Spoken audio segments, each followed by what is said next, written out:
গুজরাট মডেলের কথা, এখন শুনছি ইউপি মডেল সারা দেশে কার্যকর হবে। তাহলে ইউপি মডেল মানে কি নারী দহ চালু, নারী দাহ চালু? ইউপি মডেল মানে কি দলিতদের উপর অত্যাচার?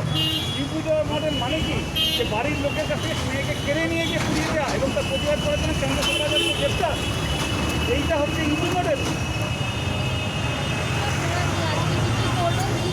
আমরা আজকে প্রতিবাদে জমা ধরছি এবং আমরা এসছি রাজা রামমোহনের বাড়ির কাছে, কারণ তিনি নারীর অধিকারের জন্য আমাদের বলা হয় ভারতের প্রথম আধুনিক পুলিশ। কোথায় এগিয়ে নিয়ে যেতে চেয়েছিলেন রামমোহন বিদ্যাসাগররা, আর কোথায় ওরা নামাতে চাইছে আমাদের নারীদের? আজকে বাল্যবিবাহের কথা বলা শুরু হয়ে গেছে, বাল্যবিবাহ ভালো, গৌরীগান কথা ভালো হয়েছে বলা শুরু হয়ে গেছে।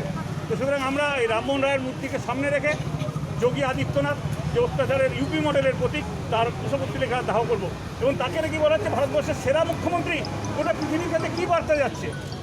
কালকে বাবরি মসজিদ ভাঙা হলো এবং অনেক আগে তার রায় বেরোলো, সে রায় থেকে তো স্তম্ভিত আমরা যে কী চাইছে এরা, কোথায় যাইছে, কোথায় নিয়ে যেতে চাইছে দেশটাকে এটা। এবং আমাদের জুডিশিয়ারি এখন মডিশিয়ারি হয়ে গেছে, জুডিশিয়ারি এখন সঙ্গীশিয়ারি হয়ে গেছে।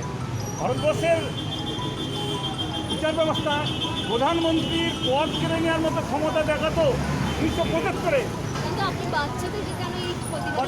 8 বছরের বাচ্চাকে যদি ধর্ষণ করে তাদের তো প্রতিবাদ করতে পারবে, তার শিখতে হবে, জানতে হবে। আমরা ভিয়েতনামে দেখেছি ছোটো ছোটো বাচ্চারা দাঁড়িয়েছিলেন, আমরা আমাদের দেশেও দেখেছি ছোটো ছোটো বাচ্চারা পথে নেমেছে। বাংলাদেশের মুক্তিযুদ্ধে দেখবেন ছোটো ছোটো যাদের বলে পিচ্ছি বলা হয়, সেই ছোটো ছোটো বাচ্চাদের ভূমিকা ছিল।